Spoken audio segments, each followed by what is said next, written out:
we met and had a discussion. Certainly one of the things I was concerned about was whether it would be possible to tell the story with integrity. Obviously the mission was to tell Malcolm's story from his point of view, but I didn't want the book to be false in any way or something that I would be uncomfortable to have my name on. And so I was asking him questions like, will you be prepared to talk frankly about the dismissal, for example? And he said, oh, I'm bored with that. You know, it's all been done, it's all been said. And then at one stage, I tell the story of this in the book, he said, you know, there are people I work with now on human rights issues who say they hated me back then. And I said, well, perhaps you killed their dreams. And he looked very sober and said, well, they were dreams that had to die. And it was at that moment that I thought I really do have to do this, I think. But from then on, we started in about May 2007, and we did many, many interviews, roughly weekly interviews over nearly a year, which were recorded and transcribed. And then I also, as you say, spent hours and hours both in the University of Melbourne archives here in Melbourne and also at the Archives, National Archives of Australia. That held the whole project up 6 months because I had to get a top-level security clearance to see cabinet documents. But to answer your question about memory, quite often Malcolm would say something which I would think unlikely or a bit of a stretch, and surprisingly often I found then that the archival support for that was actually there, even when I had been initially sceptical. And then, of course, there was also new material found in the archives as well that's new to Malcolm as well as to me. Yeah. I might throw to Mr. Fraser. He resisted for a number of years the idea of a biography or an autobiography. What changed your mind? Two reasons for resisting it. 600 yards of archives, and I didn't want to have to crawl through them writing a book. I've seen colleagues write books, I've seen other people write books, contemporary histories. I'd lived through all the period myself, and I didn't particularly want to read somebody else's take on it. I looked at a couple of books and found, no, that's not right, he's written this from memory, this is no good. Shut it, and anyway. So I was a bit against books. And for another reason also, so many of the books that have been written are written from the author's point of view, from a point of self-justification, turning history round their way, if you like. Now, that was the last thing I wanted, and I think this was probably an important thing for Margaret. I wanted a book that said it how it is, and the readers can make up their mind whether I did it right or whether I did it wrong, whether I maintain liberal values, which in the book I assert are important to government, or whether I fail to do that. I make no judgments about those things, so the events are set out. And I don't know, just seemed to fit. Margaret was clearly prepared to do all the work, which she has done. I responded to her questions as best I could and tried to open doors to get papers that the bureaucracy was making it difficult to see. And I think it's been an extraordinarily amicable relationship. Margaret, did you think you knew your subject matter before you started? Did I think I knew it? Well, it's interesting. I mean, you think you know your own history. So, for example, I was 15 in 1975, and the dismissal was, like for many Australians of my generation, the dismissal was probably one of the things that brought me to political awareness. And I thought I knew in broad terms about the Loans affair, for example, but it was only going back and seeing the original documents, the original discussions at the time, that you really think, oh, wow, you know, that was big and bad. And so there's a level at which you know your own history, but obviously when you're interviewing in depth somebody who has lived through it, it's quite different. And there were certainly moments when I remember waiting in the lifts outside Malcolm's office thinking, I can't believe I just cross-examined Malcolm Fraser about that. Well, it's a 3-year conversation you've had to prepare the book, but you're covering a good 30 years of public life, and it's quite an extraordinary journey. One of the things I've picked up, and like you, Margaret, I thought I knew a bit about politics. There's there's some very interesting detail throughout the book on basically how personalities interact and how they clash. And so much of what happens in our public life could have had another story, another sliding door that it might have gone through if this or that person had slightly different information or hadn't turned up in the mood they turned up in. Mr. Fraser, maybe we could begin with some of the power relationships. You were, in your younger day, instrumental in helping John Gorton come to the Prime Ministership, and it was also the very big falling out you had in 1971, which led ultimately to his losing his position. Quite a dramatic thing in Australian politics after a good decade and a half of rather settled government under Menzies. All of a sudden, it seemed like the coalition couldn't govern itself anymore. Going through the archival process, you've discovered some things about those events that you didn't know at the time. But looking back on it, of course, you also wish you'd handled your speech differently. You're obviously a much younger man when you took on the then Prime Minister. Maybe walk us through what pulling this book together has told you about that particular episode. In one way, my speech of resignation would have been very much stronger, because while we knew the Prime Minister of that day had had one meeting with General Daly, Chief of the General Staff, we did not know he had had 3 meetings, and each of those 3 meetings at the Prime Minister's express request, never stemmed from a complaint on the part of the Army. It seemed, from the knowledge that we had now, not when I was resigning, that whatever I said about the Prime Minister, leave aside the express words, but, you know, he was trying to do his Defence Minister down. You could have said more, in other words, if you were fully... You could have said more, yeah. But a due process is one of the things which I hope will float out of this book, because people get into trouble when they don't follow a proper process in terms of making decisions. And in the defence machine, you've got Army ministers, you had then 3 separate services department, the Defence Department, the Minister for Defence on top. And if a Prime Minister is going to deal directly with service departments rather than through the Defence Minister, you've got to ask seriously, well, why does that happen?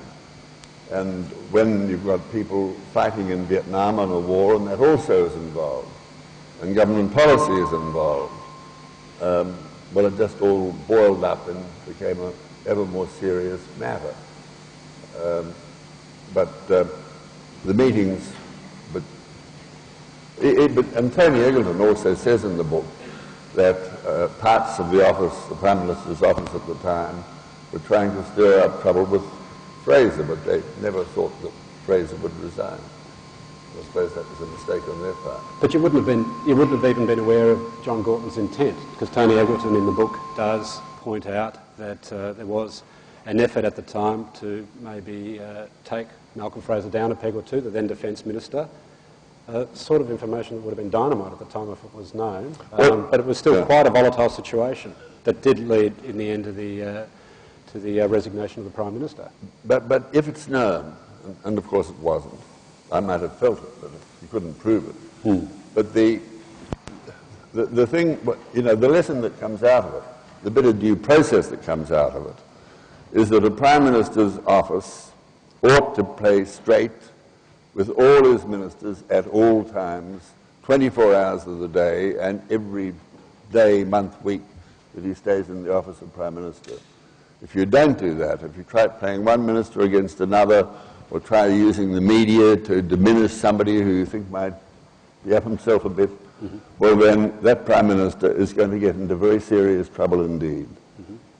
It was still it was almost the event that started the 70s, and the 70s was quite a volatile time in our national affairs. Before we talk through the period leading to the dismissal and your term as Prime Minister, can you set the context maybe for some of the younger members of the audience about how politics was run in Australia leading up to the 70s? Because I view the 70s as a bit of a schism point in our public life. A lot of what followed sort of came because of the tensions that Australia was under at the time. There was an oil shock, there was raging inflation, a couple of recessions, America was withdrawing from the region, the United Kingdom had pretty much withdrawn into the European Union, a time of great volatility in our public life, but our politics mirrored that with a lot of these clashes. But coming into that period was a period of very long stability, I think, with quite profound social change. Maybe if I could get you to set the context leading up to that period and then how the world seemed to move once you acquired power. I suppose that it already began with Menzies' resignation, then with Harold Holt and Harold Holt's disappearance, and that began a great period of turmoil and unease within the Liberal Party itself. Ultimately, John Gorton failed, not just because of due process, well, it's another kind of due process, because as Prime Minister he believed he had the right to have his own way on policy matters, if he wanted it strongly enough, regardless of the views of Cabinet. And I believe such people are indeed dangerous, because it was, I think, Chifley who said, one wise man and 12 fools will make much better judgments than one wise man. And obviously, cabinets don't consist of one wise man and 12 fools. I think Kevin Rudd's probably got a number of wise people in his government. Although he may have a bit of the John Gortons about him, he'd like to run the country from every aspect. Well, there are other analogies too, John Howard. But I meant John Howard and Kevin Rudd being, in the sense of the somewhat similar in some respects. But anyway, there was unease within the Liberal Party. In the 72 election, I can remember I was speaking very late one night and came out and somebody asked me a question. Minister, the Prime Minister said in Brisbane tonight that he's had to make all the decisions for the government over the last 6 or 9 months because all his ministers are fools, and so he's had to make all the decisions. He surely didn't say that, did he? And I just said, no comment, no comment. Because Billy McMahon had been saying that in lunches all around Melbourne and Sydney for the last 2 years, and it was bound at some point to become public, and he chose a time exquisitely, 4 days before an election, which Gough Whitlam won. So the last 4 days I thought, you know, this is dead meat going around and trying to perform. Gough Whitlam, in many ways, had grand ideas. Not in many ways, he did have grand ideas. But I've got a good relationship with him now, and I suspect my relationship has never been as bad as some people thought it was. But be that as it may, there were economic shocks internationally. The first oil shock was extraordinarily severe. That hit his government. But budget expenditure, which increased in 1 year by 44% in real terms, was also quite a shock for Australia, and that was self-induced. And I think that might be because Gough thought all his grand ideas should be enjoyed by the people of Australia all at once. And you can't, you know, we all know, as individuals and as people, as families, that you can't respond to all your aspirations at once. So put the oil shocks together and lack of financial control within Australia, and then the Kalani affair, attempts to borrow money from funny people overseas and bypassing the normal organs of borrowing by which a country like Australia would borrow money. This led to a series of crises within his government. A number of ministers were suspended or stood down, and so it wasn't just 1975 with withholding supply. There was a build-up to that over the previous 12, 14 months. Part of it, on the reading of the facts, many would come to the conclusion that he'd at some point deceived the Governor-General about important Executive Council meeting. I think Gough would dispute that, but the facts may not be on his side on that. But anyway, many of Whitlam's grand ideas lived on in one form or another. And what I liked about his government in particular was its sense of Australianism, a sense of Australia's place in the world, the kind of relationship that it would have with the United States, with other countries, the role it would play and the role it would not play. I mean, Gough wasn't anyone's little puppy dog and didn't want to lie on his back and say, tickle my tummy and I'll do what you want.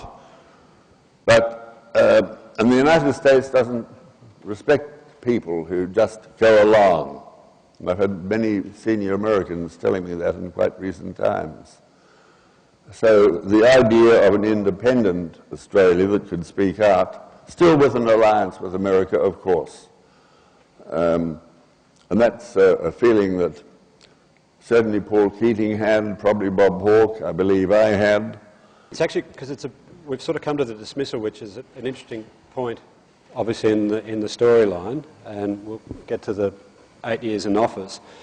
But it struck me reading the book that the Gorton matter might have informed your actions in the Whitlam matter. Having stood up to a Prime Minister on your own side, maybe you had the nerves of steel that might have been necessary to take on a Prime Minister from the other side, from the opposition benches. Obviously there was a leadership change at the Liberal end, but the decision to withhold supply was never, it was deferred, it was never defeated.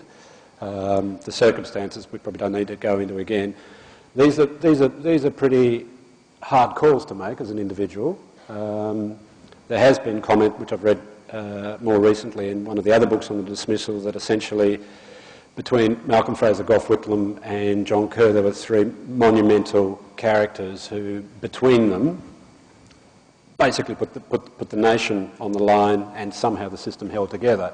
Now that's an observation more than a criticism, but do you think there was something in your character that meant that the big fight was always going to occur on your watch? I would have hoped not. I really would have. But the year before the dismissal was such an extraordinary one that I think any government, or any opposition rather, that did not do what it could to enable the people of Australia to have an election. We knew nothing could happen that would put us in government in any real sense. But 1975 was the one year in the post-war years in which more people left Australia than it came to Australia. And when you understand that we're a people importing country, and still are, that statistic, I think, is quite a startling one. People from Eastern Europe had come to me and said, look, we stayed around and saw total decay in our own countries as democratic systems collapsed and communism took over. We are just not going to sit around in Australia and watch it happening again.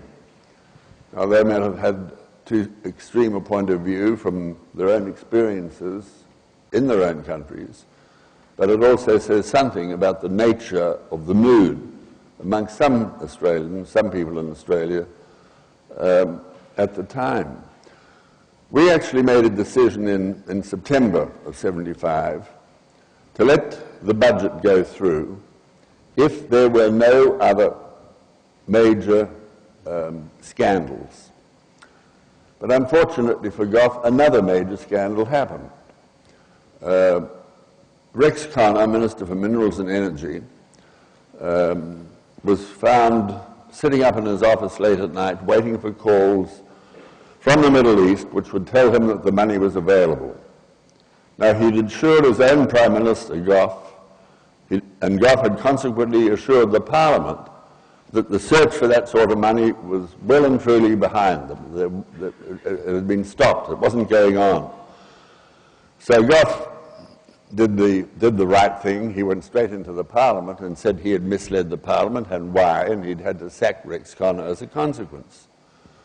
Well, we just thought this was the last straw, and that we ourselves as an opposition would be held in contempt if we didn't do what we could to force an election. And then a lot of editorials have been saying this government must go. I suspect some of them turned around and said, oh, we wanted an election, but not this way. This way.